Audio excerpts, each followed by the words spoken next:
Well, great. Well, welcome everybody. It's great to see so many of you joining us today. And a quick reminder that, like all our webinars, there's Q&A. There's a Q&A box, I think, somewhere, Christina, on people's screens.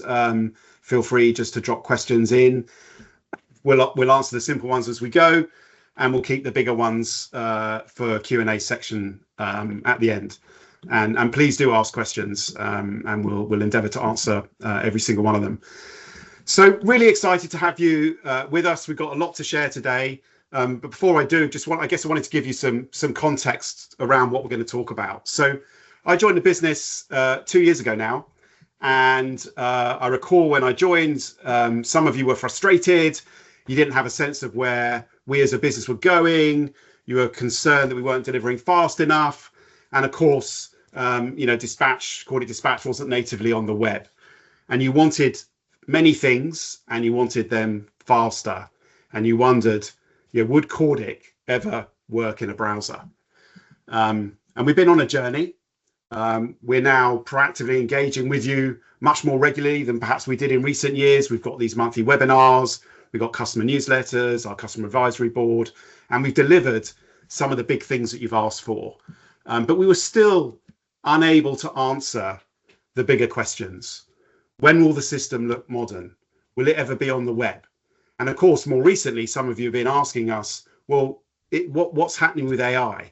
Will you ever use it? Will you ever bring it to the platform, not as a gimmick, but for something that's genuinely useful to you as customers? And these questions have been really hard for us to answer due to the enormity of the technical challenge to move 25 years of sophisticated software to a modern system that runs on the web. However, excitingly, advances in the last few months in AI have completely changed this equation, and now we're able to do something about it. And that's what we're going to talk about today, and we're really excited, and we hope you're going to be as excited as we are. So over the last few months, we've been probably doing what I would say is the most significant piece of engineering since the delivery of the first dispatch system that was built by the original founders. We're moving the entire platform to the web, running natively in a browser, so it runs on any device, anywhere. And a web-based version of Operator is going to be in your hands in July. Phase one is primarily what we're calling a lift and shift. In other words, we're taking exactly the same functionality and all of it that we have now in Operator, and we're putting it on the web. And that's super exciting. But what's really exciting and important about this transition to the web is less about the fact that it's going to be on the web, but it's what this change in or re-architecture actually unlocks. And here's a sneak peek of just one of them. So meet Miles. Miles is an AI wingman that we've started to build, and it's designed to help your team run your operations more efficiently, more effectively. And the whole point of it is designed to ensure that you have fewer crises, you earn more, and that your team is always on top of things. And we're going to talk a little bit about it and share a preview a little bit later. It's still very early in its thinking, but this is an example of what we're now able to do, given all the work that we're doing to re-architect our system and put it on the web. So back to what this is going to give you beyond a beautiful system that runs in the web. You're going to get a beautiful, the most powerful system, Cordic, in a beautiful skin on the web, but it's going to deliver things that are additional transformation benefits for you. So answering that question that you've had, I mean, you've had it since you first bought the system, and no matter what product you'll have, you're always going to want things faster, new things faster, and fixes to niggles in your hands more quickly. And this re-architecture is going to allow us to deliver that for you. We're going to be able to provide you tools, and Miles is just one of them, that are going to help you run your business more efficiently than ever. And lastly, because of the technology that we're now using and the advances in AI, we're going to enable you to use more of the depth of the Cordic functionality, because we'll make it far more accessible than ever before. So if you think about a different analogy, Microsoft Excel, for those of you that know and are familiar with it, most people only use a tiny proportion of the functionality of Excel, but there's just so much there. And it's the same with Cordic, but you don't even know where to look. You don't even know what's there. And through tools like AI, you can open up that capability and get access to things that you didn't know existed just by asking questions. And that's super exciting. So unlock one, we're going to be able to ship faster. And I'm going to show you how that's actually happening in practice today. So this is us. This was us 8 weeks ago. I mean, you're seeing it on your systems today. But 8 weeks ago, this was the system that our team was building on. This is today. We've got Call Booker on the web. This has been built in 8 weeks. Light mode, dark mode. And we've built an early preview of Miles that we're going to show you. So imagine if that's 8 weeks worth of work, imagine what 8 months time, what it's going to look like. It's quite incredible, really, if you think about it. That's 24 years, 24, 25 years worth of code.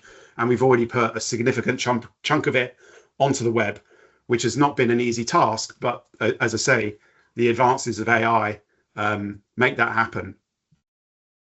The other thing that's also interesting to share is part of this re-architecture means that we've built, or we are building, a really rich set of internal APIs. And the benefit of that is that we'll be able to integrate with third-party products in a way that's way easier than ever before. So super exciting things to come. Unlock 2, shipping faster. You run smarter. Well, what does that mean? Well, imagine this. Imagine if your dispatcher performed like the best in the business every single hour, every day. And that might sound like, completely impossible, right? There's every single person will, miss something, cannot perform at their best 100% of the time. But with new tools, this is now actually going to become a reality. And the benefit for you is that you'll earn more money, or you'll maximize your revenue, and you'll have fewer crises, and your team will always be on top of things. And the problem is, as I said, it's not your dispatchers. Running a taxi fleet is a relentless business, as you all know. But even the best dispatcher cannot see everything, cannot watch everything, spot every gap. And this is what technology can now solve. So meet Miles. Miles is our new AI. It's a wingman for your team. It's still an early prototype, which we're going to show you, but we're going to be able to evolve it very quickly. But what it allows you to do is get more jobs done and have less firefighting. Super exciting. So, and the third unlock, you use more. So, as I said before, right, Cordic Dispatch is unquestionably the most powerful dispatch system on the market. But the problem is, and I guess it's the blessing and the curse of Cordic Dispatch, because it was designed to be by the original founders to be inherently flexible and immeasurably configurable, it becomes a problem, right? Because the more configurable it is, the more difficult it is to find things in order to make the changes that you need to run your business. But now, it's possible to completely upend that game, because AI can help you essentially find the features that you need, or the changes that you need to make. And indeed, it can help you make them. So super exciting. Less expertise needed in order to get more benefit from the system. Why is that? It's because Miles knows every inch of the system. And you just have to say, I need to do this, or I'm looking for this, and it will help you do it. So this is the new Cordic Dispatch. Powerful, beautiful, and for the first time, superhuman. So what we're going to do now is Idris and Neil are going to give you a preview of Operator, as we've just said, it's we're still building it, but we wanted to share it with you at the earliest opportunity, and it's going to be in your hands in July. We're also going to give you, Idris will give you a demo of Miles. It will talk you through in a bit more detail how it works, and we'll show you a demo. In July, as I said, you'll have web-based operator in your hands. It's already deployed on a couple of customer sites to help us with feedback. So it's real, it's there. Everything you're going to see today it's not vaporware, it's real functioning capability. And then once we've built operator, things get even more exciting. As I said, we're going to be able to go a lot faster. We're going to, obviously, we need to do the same transition with admin and billing, so that will follow. We're going to enhance the user experience, and we're going to deliver more AI, and not just AI that's just kind of gimmicky. It's going to be real AI that's going to help you make your business more effective, more capability, all the things that you've been asking for. Things that maybe 6 months ago, 9 months ago would have been really big, really challenging for us to deliver, we're now going to be able to do. All of the things that have been really hard for, and by the way, it's not just our software business, every software business in every market is undergoing a complete change. And one of the things that we've seen is, and one of the problems that we've had or challenges in our business is, with all our customers, they have differing needs and request different things, and quite often there's not a lot of overlap between those things. And so our big challenge has been, how do we prioritize those things? I'm not saying that all of those challenges go away, but AI really is a big unlocker for us to be able to deliver more and more quickly. So we're really excited to show you what we have today. So I'm going to hand over to Idris, who's going to talk more and tell you a little bit more about where we are with Web Operator. Okay, thanks, Simon. So yeah, just following on from what Simon said, I thought I'd just give you a little bit of an internal update in terms of where we are through this project. So, as Simon says, we are focusing on doing a lift and shift of all the current capabilities within Operator and moving this onto a web-based platform. So the team are working through all the detail, and we think as it stands today, we've got about 95% of the functionality in Cordic. In the Cordic view now has been implemented. So I think Neil's demo is going to show you those capabilities, but there's still a few bits that we're working on, such as taking credit card bookings and flight search lookup are yet to be done.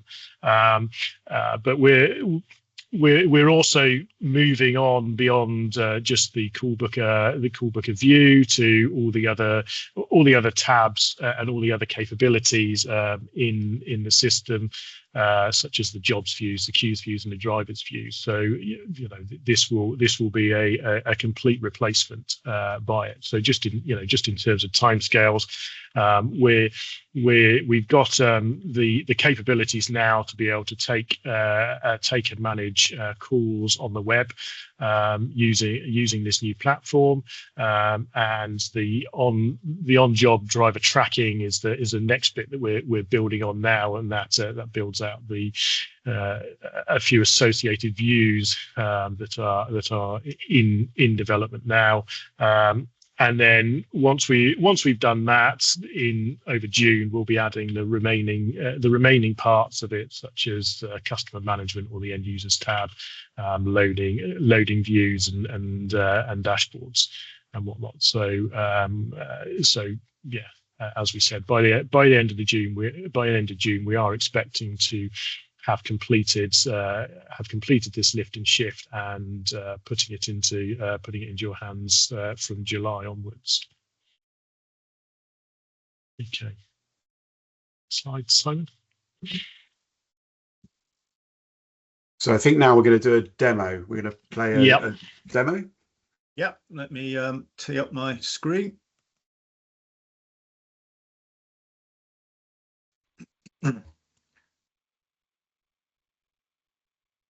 Okay, Let's kick straight in. It's a pre-recording, mainly because it's on the test system, so they have a bit of a tendency to just reboot it every now and then when you're in the middle of trying to do something. So I'm just going to kick this off and we'll get straight into it. Before we take a look at the new call taker, I just wanted to emphasize that this is still a work in progress. But that said, we're all really excited about what we've created, and it's well worth sharing it with you now.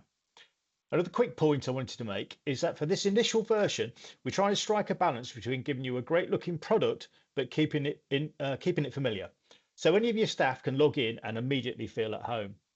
And the new staff, they'll see a really cool web-based tool, but your trainers aren't have to go back to school before they can learn to train on the new product. Right, so bear that in mind and let's take a look. Okay. So the first thing that should leap out immediately is we've got dark mode. We can switch between dark and light up the top there. Over on the left, we've got some navigation icons. That might change in the future, but to give you an idea of our direction of travel, I'll just sort of show you a few of these. So that's the driver onboarding portal, the document management portal. So that's for all the existing drivers. The CPS partners page. This is a proof of concept of the admin program. That's the accounts page. We've got a proof of concept of the web reporter. But I won't go into too much detail with those. We haven't applied the design system to that. And the design system is if you see on here, you'll notice that there's a sort of a strict set of rules that we work to now. So our designer has given us like a toolkit of styles, colors, and fonts, all of those kinds of things, in which we apply to each of these pages to make them all look as beautiful as this one and consistent. So let's have a look at this page now and the layout. So you can see that we've got, we're maintaining our tab structure. So we've got tabs along the top here to take you into the different pages. And we've also replicated those along the bottom. Go back to the jobs page. This one's, I know the right click menu is implemented on this one. And just to give you an idea about what the menus look like, we can have a look at the cancel redispatch menu. So you can see that's quite slick, nice and nicely laid out and really clear to see all the options. You can see that I'm monitoring extension 203. I haven't got call popping working at the moment, so I don't have access to the test system phone. But if I just pop my number,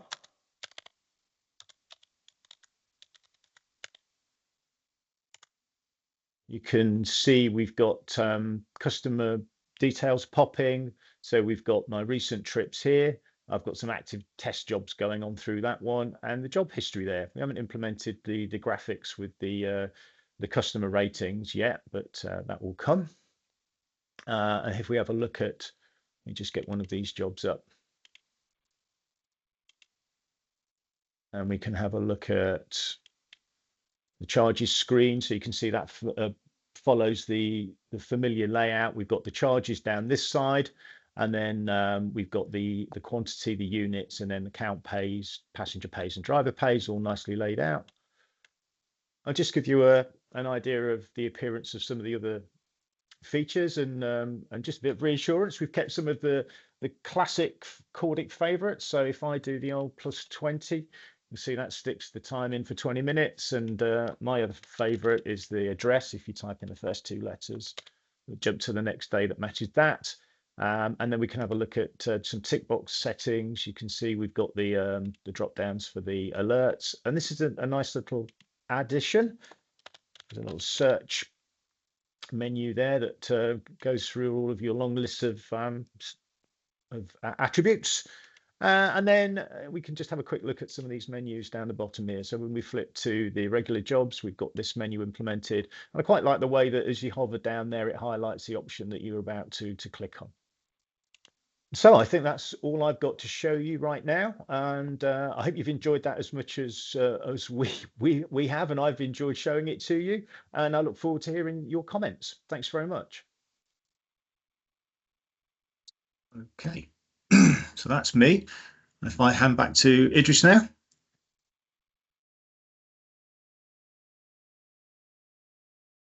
Excellent, thanks. Thank you for that, Neil. That's great. So next, we wanted to just drill into a little bit more detail in terms of what our thinking is in terms of Miles, how it's going to how we're going to develop it over the next few weeks and months. As Simon said, this is still very early in our thinking, but what we're thinking that this is going to help with it's kind of a facility of two sides. So if you move on to the next slide, Simon. So there's the obvious kind of use for AI, which is, you've got a question in plain English and you want to ask.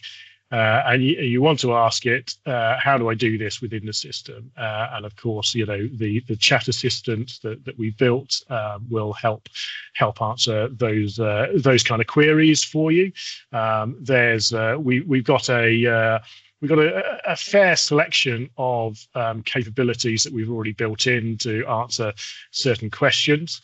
And as we go through further through this project, we'll build out more of these internal APIs that we're able to use and utilize and add more capabilities as we go. So it will become a richer experience as we develop it.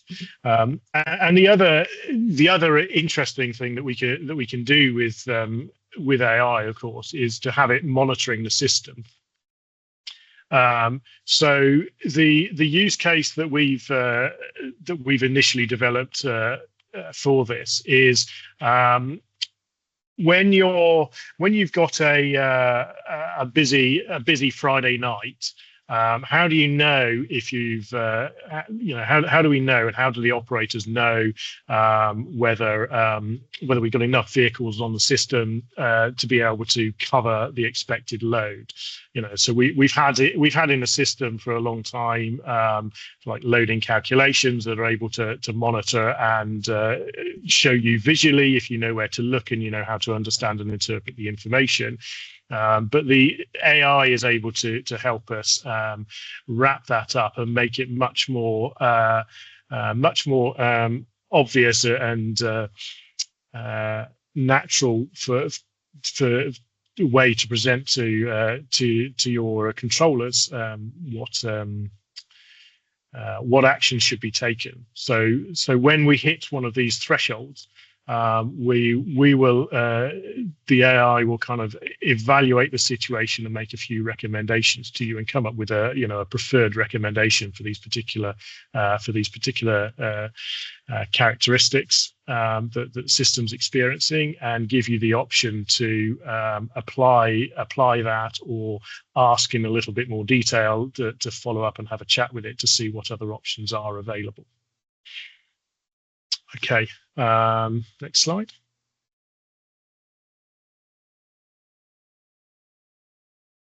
So it's always on. I mean, this is the key thing with this type of technology brings you. It is always on. It's always able to monitor the system for you. It's the sort of system that you set up with your expectations of how you want it to behave, and it provides those guide rails for your controllers to know, so you get that consistent performance of your system over time. So what I'd like to do next is, I think we move on to a quick demo on my system. So let me just quickly share my screen.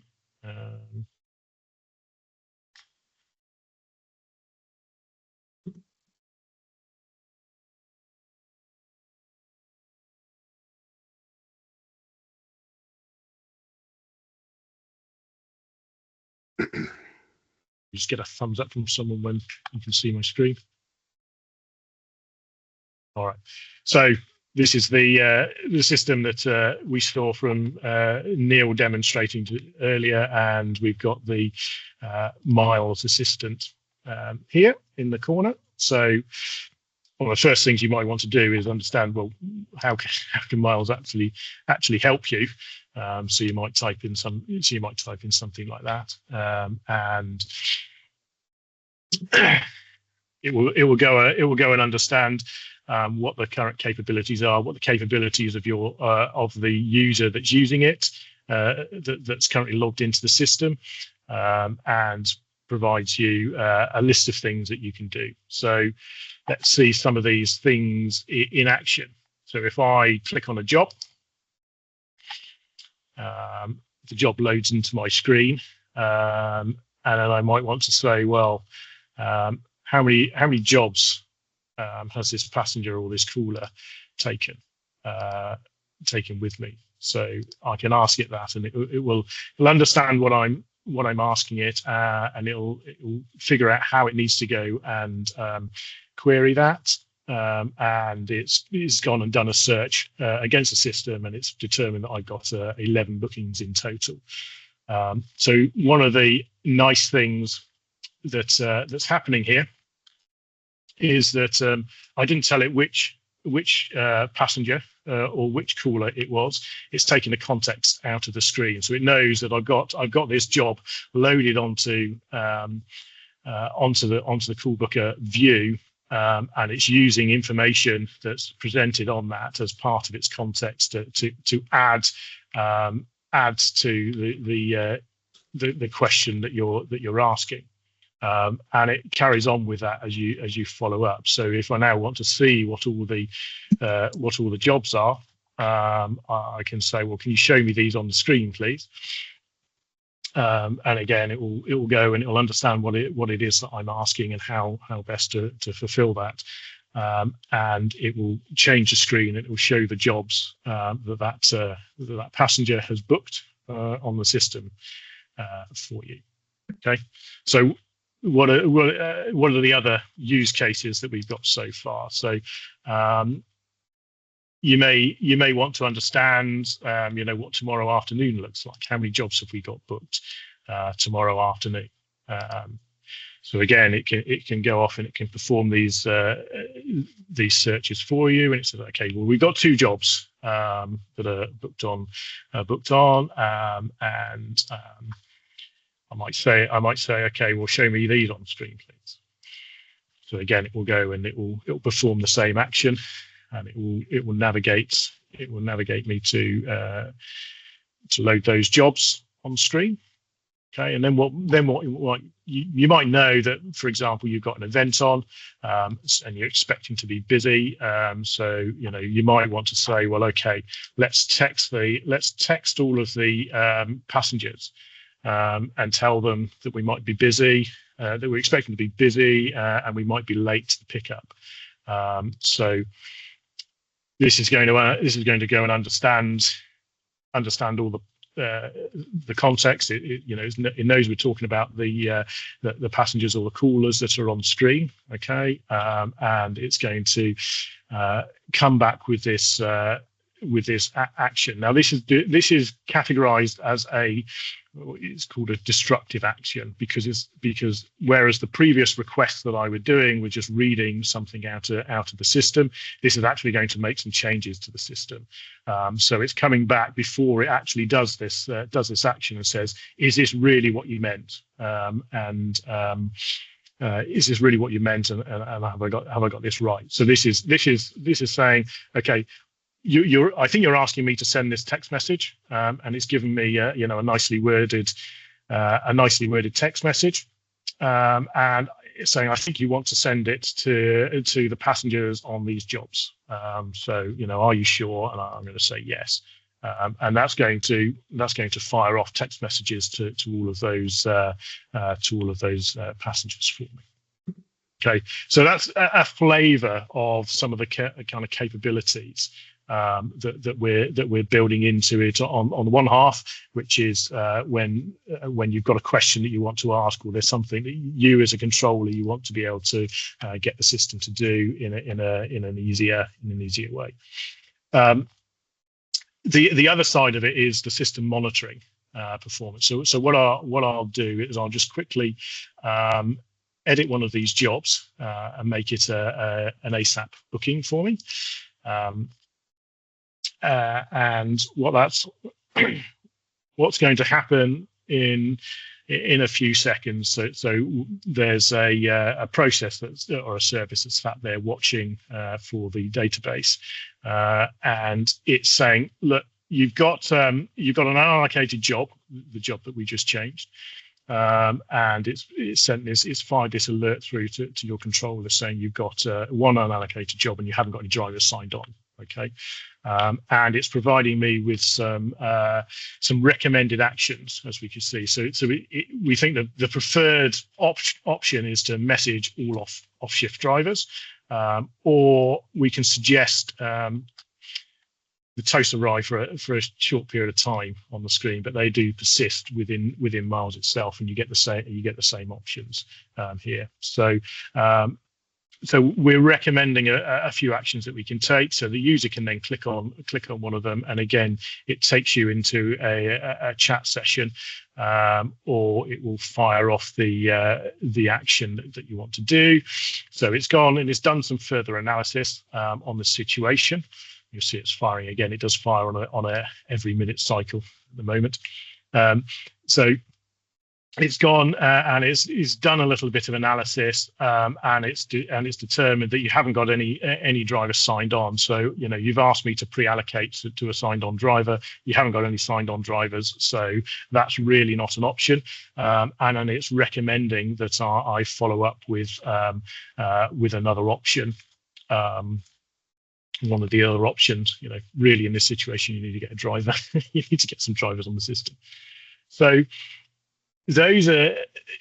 that's a kind of a flavour of what we're doing now. Obviously, we think this is scratching the tip of the iceberg, and I'm sure that you guys are going to have a lot of other scenarios that are going to come to mind, and clearly as we build through the capabilities on this project over the next few weeks, we'll be adding more capabilities, and we'll be able to address more scenarios.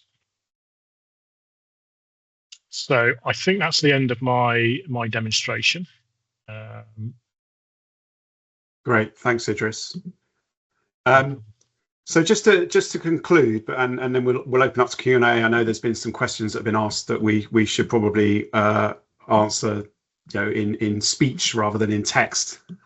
Before we get to that, I just want to kind of round out the sort of conversation in terms of what we've done here. So, when I joined the business and I saw the system as it was, my first question was, how do we get this thing on the web?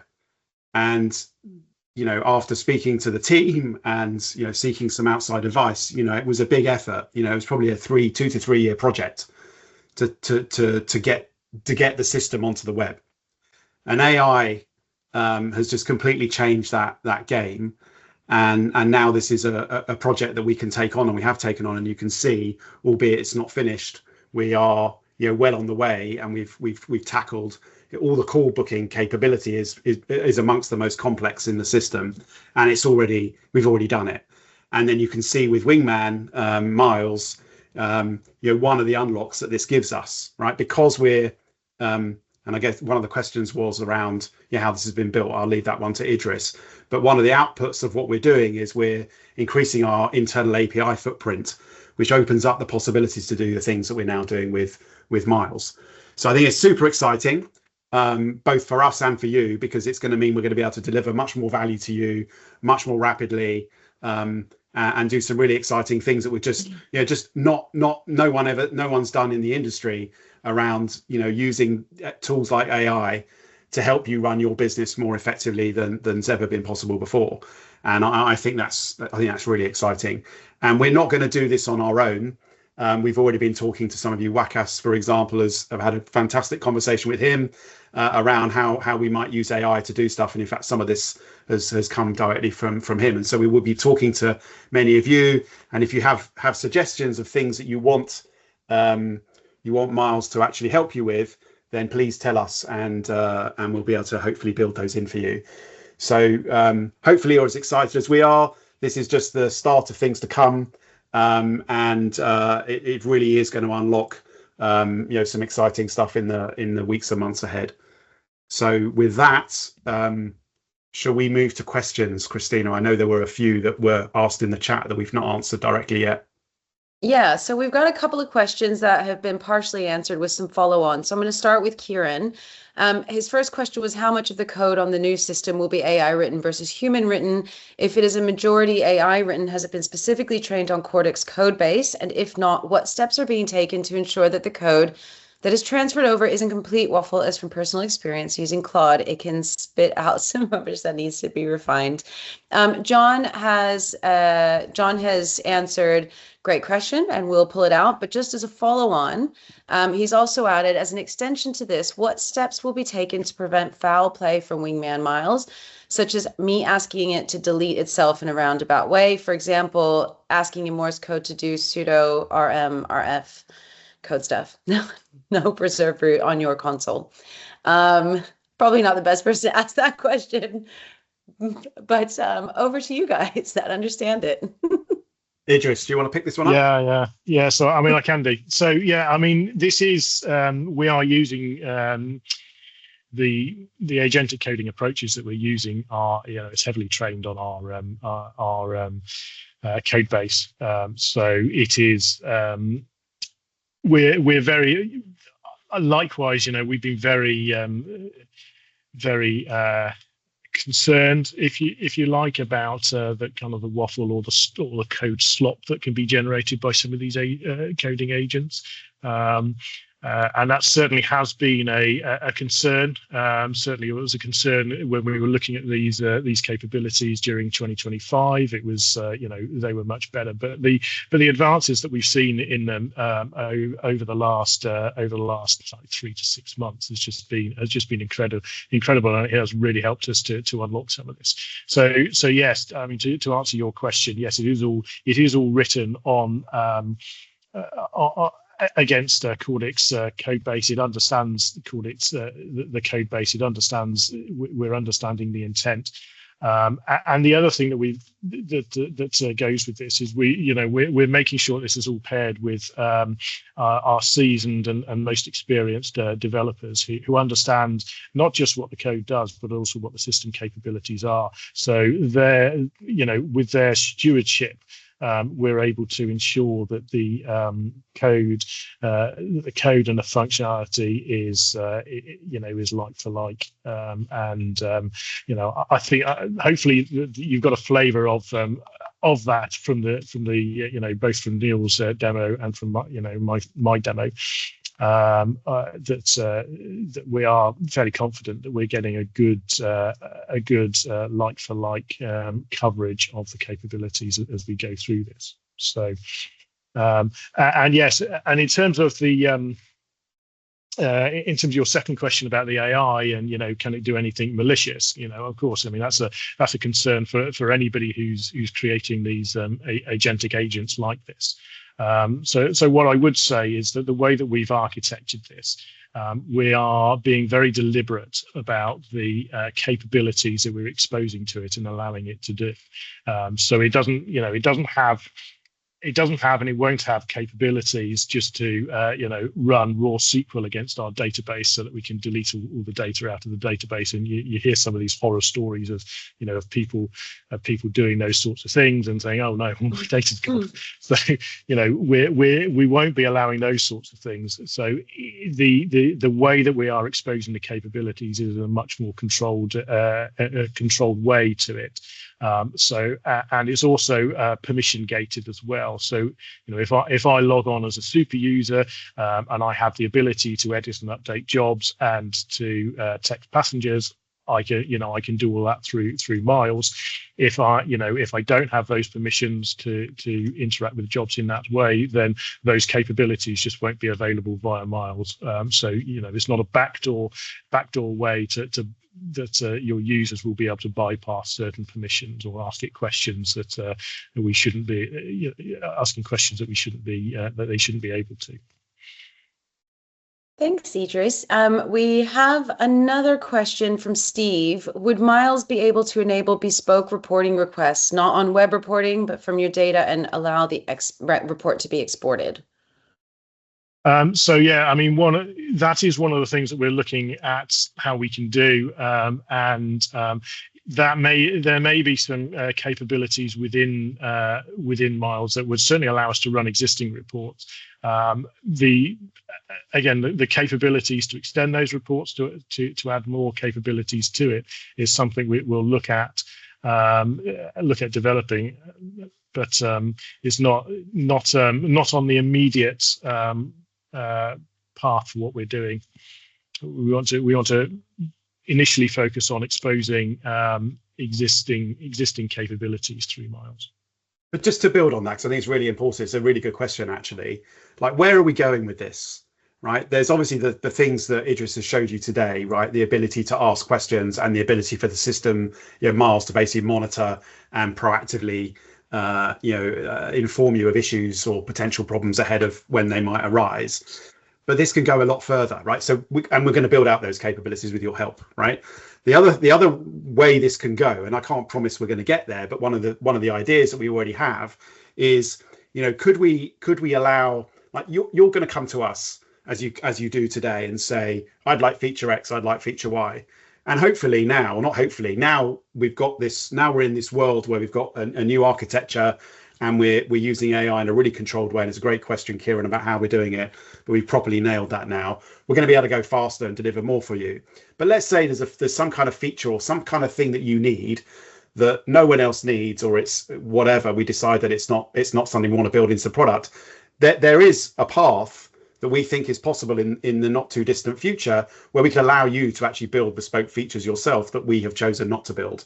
And that's the exciting thing that this capability opens up that just wasn't there 10 years ago, or 6 months ago.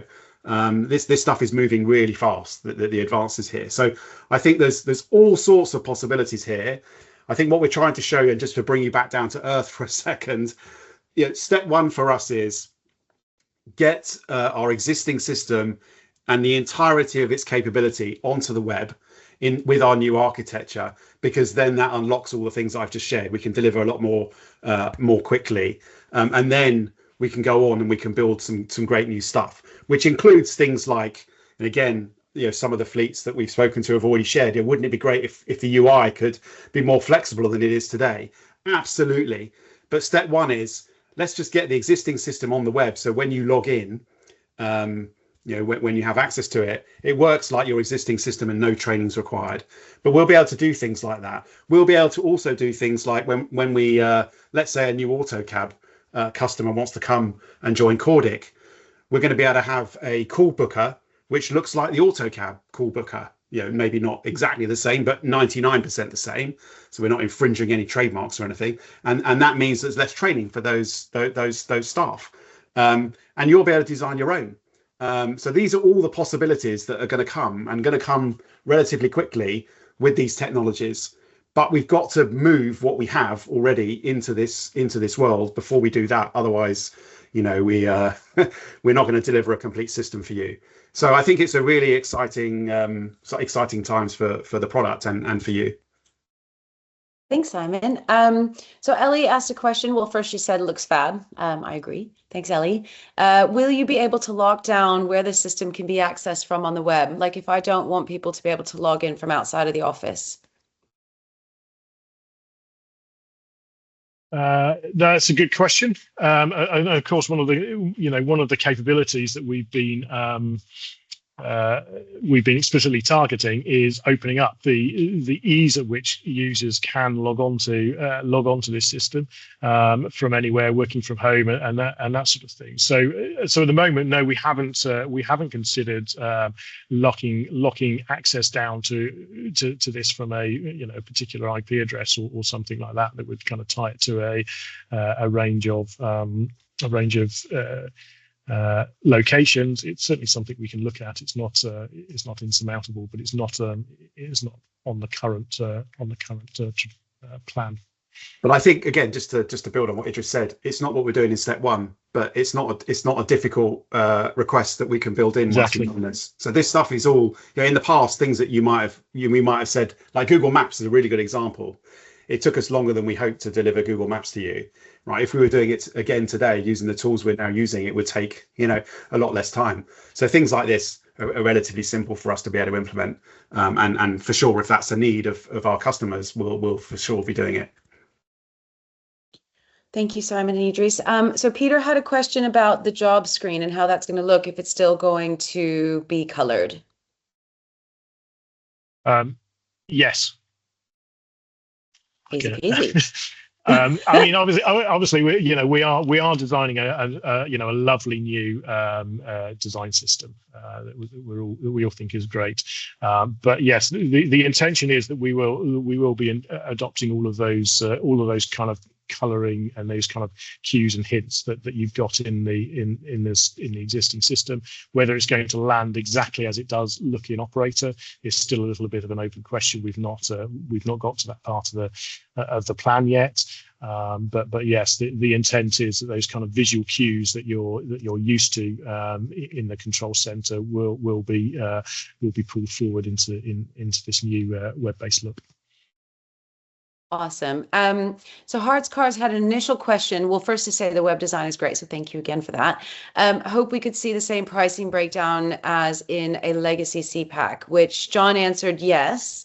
And that includes being able to see the pricing breakdown.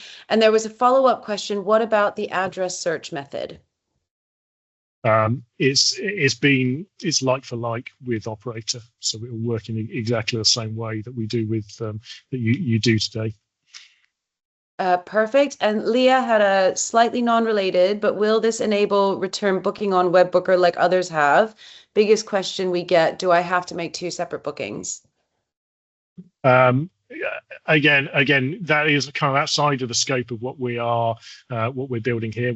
This isn't looking at WebBooker, but again, you know, we can certainly look at that if that's a common request once we're through this project. Thank you. And then, sorry, Peter, you've had your hand up for ages. Do you want to? You are on mute though, so you'll have to unmute yourself. Yeah. No worries. Now, just a quick one. Next level of sort of miles. I'm assuming the capabilities are endless, but it will go, if we haven't got a car available, it will go, right, well, Dick and Don car's around the corner, has a car 3 minutes away. Do you want to send it? Bang. And it would use the SUPS to its maximum, right? Yeah, exactly. That's the sort of thing we could use, yeah. Yeah, no, exactly right.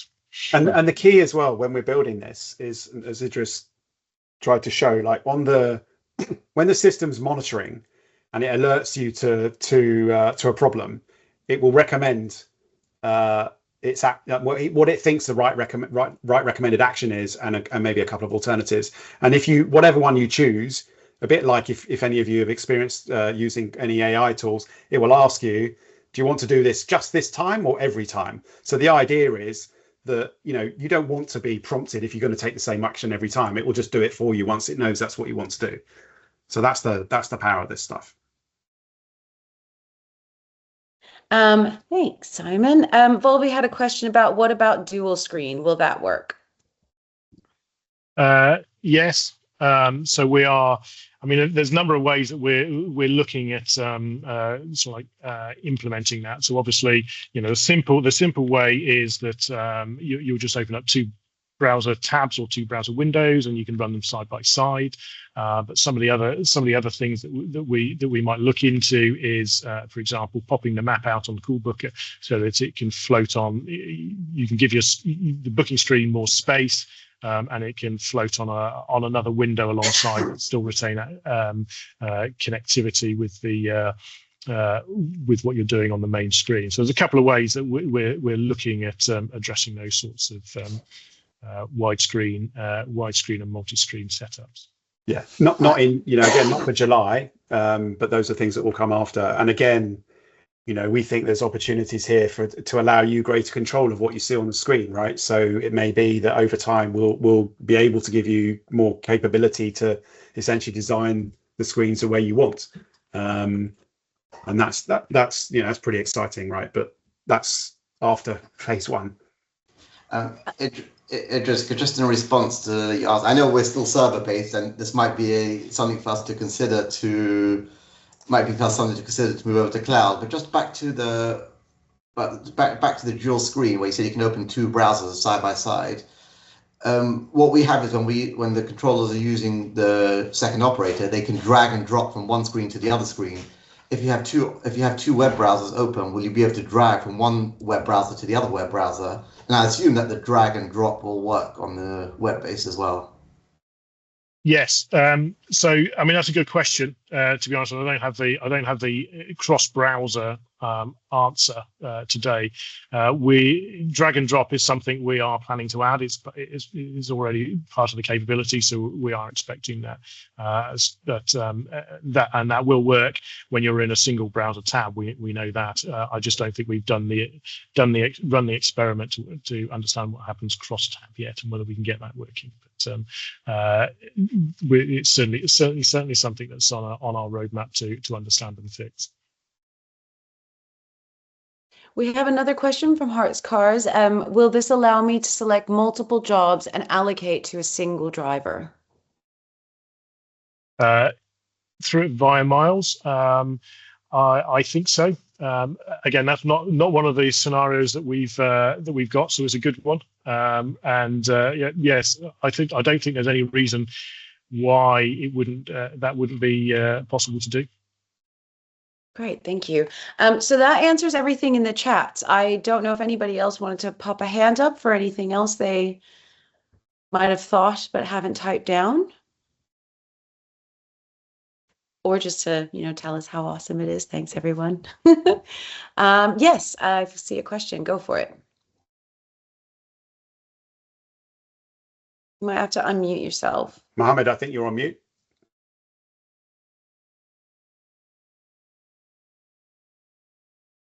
Mohammed, if you can hear me, I think you have a hand up, but you're on mute, so you need to unmute yourself to ask a question.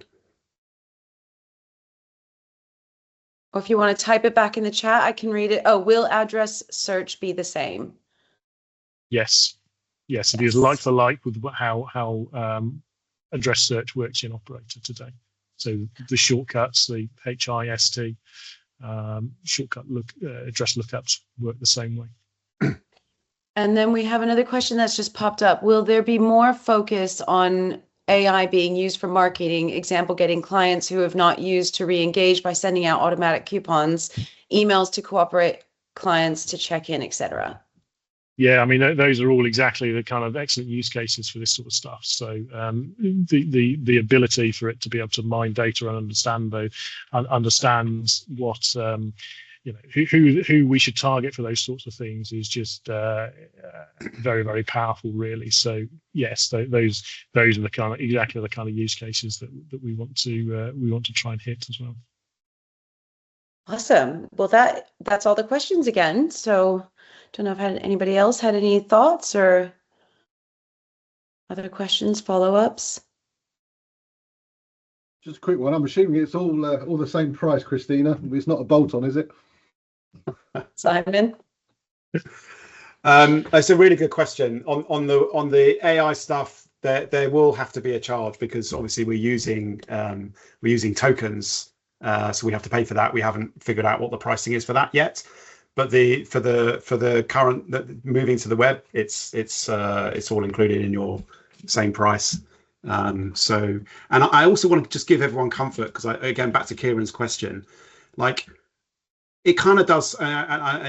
You may be as shocked as I was, right? But it kind of sounds a bit mad. And when when Idris and I first went to the board and said this is what we want to do, 6 months ago this was a 3-year project. Now this is a matter of a small number of months. I kind of felt like a little bit of a fraud because it sounds completely insane, and it is insane.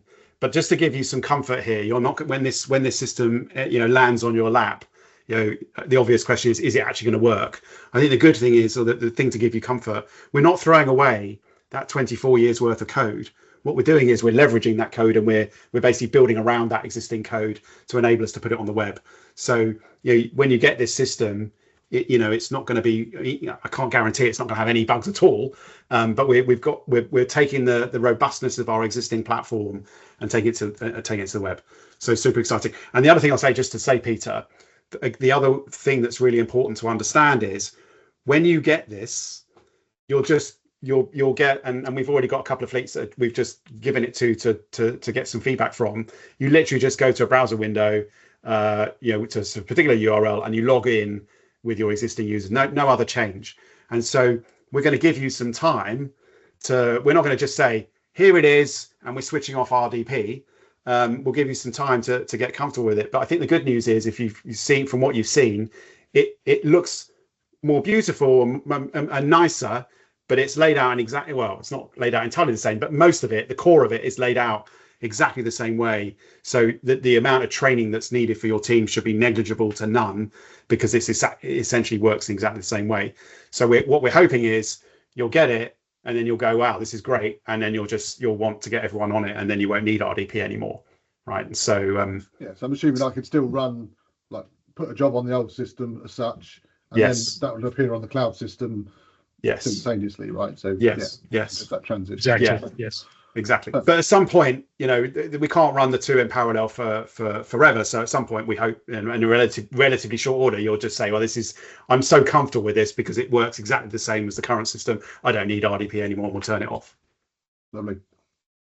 I have one last question, and then we'll just wrap up. Oh, no, John has answered it. So that was all the questions. We've reached to 12. Thank you so much. I don't know, Simon, if you wanted to say any last words before we sign off. Yeah. So look, first of all, I just want to really thank you again for believing in us, and I know that you've asked for so many things over the time that I've been here, but you've been incredibly supportive to me as I've been here, and I hope over the time I've been here, we've started to demonstrate that we are listening to what you're asking for, and we're delivering on it. And this is the biggest thing. And I think what's really exciting for us is that over the coming months, we're going to be able to deliver so much more value to you, which is going to hopefully help make you more successful, which ultimately helps make us more successful. So really thank you for your continued support. And we're really excited to get this in your hands in short order. Thank you, Simon. And thank you so much, everybody. Thanks, everyone. Thank you. Thank you all. Somebody.